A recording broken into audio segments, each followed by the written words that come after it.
I pretended to be dead and attended my own funeral, but when I returned 5 years later with a new identity, my ex-husband's son immediately recognized me. When he looked at me, a stranger, he who had never spoken a word before suddenly called out, "Mom." 5 years ago, my alpha husband abandoned me while I was pregnant for his first love. Everyone thought I had died in childbirth, but in reality, I changed my identity and fled abroad, where I became a pediatrician. I never intended to return to this place that had broken my heart, but when a hospital pleaded with me to treat a young boy suffering from a rare disease, I couldn't refuse. Saving children has become my mission now. As soon as I stepped into the hospital lobby, the sharp tang of antiseptic hit me, familiar, yet still overpowering. It had been years since this world became mine. Lauren, the Luna waitress, was long gone. Now, I was Ava, globally recognized doctor, a name that carried weight in certain circles, and it was that name that brought me back under very specific, very confidential circumstances, a VIP case that demanded my expertise in person. The details were murky. All I knew was the patient, Owen, a young boy, needed my help. That alone was enough to spark my curiosity. The mortality rate for werewolf children was tragically high.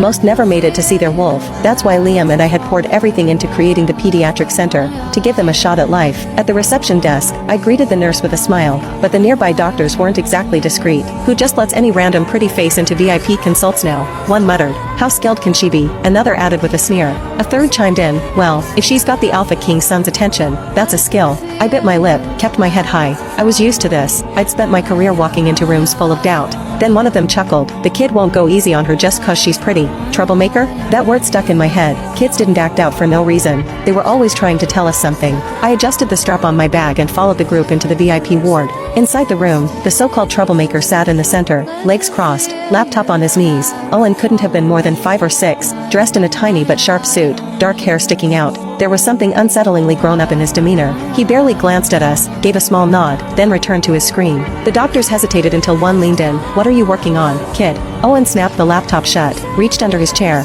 and pulled out a toy gun. Before anyone could react, red paint splattered across the doctor's face, then came yellow, blue, green, turning them all into walking abstract art pieces. The doctors scrambled out, grumbling under their breath as security ushered them away. I almost laughed. Not professional, I know, but it was hard not to when they looked like rejected Jackson Pollock projects. Once the chaos cleared, one of the remaining doctors turned to me like I was their last hope. "Dr. Ava, you're the expert, please." I nodded, stepped forward, tuning out their judgment. I didn't need validation to do my job, and honestly, this kid? He was kind of fascinating. Owen sat back, arms crossed, eyes sharp. He didn't move, just stared like he was sizing me up for something serious. There was a chill in that gaze, something too old for his years. I crouched to his level, my tone gentle. "Hi, Owen, I'm Dr. Ava. It's nice to meet you." I paused, then leaned in a bit, and hey, nice aim, nailed every single one of them. He didn't answer, but he also didn't spray me with paint. I counted that as a win. As I looked at him, something tugged at my heart, that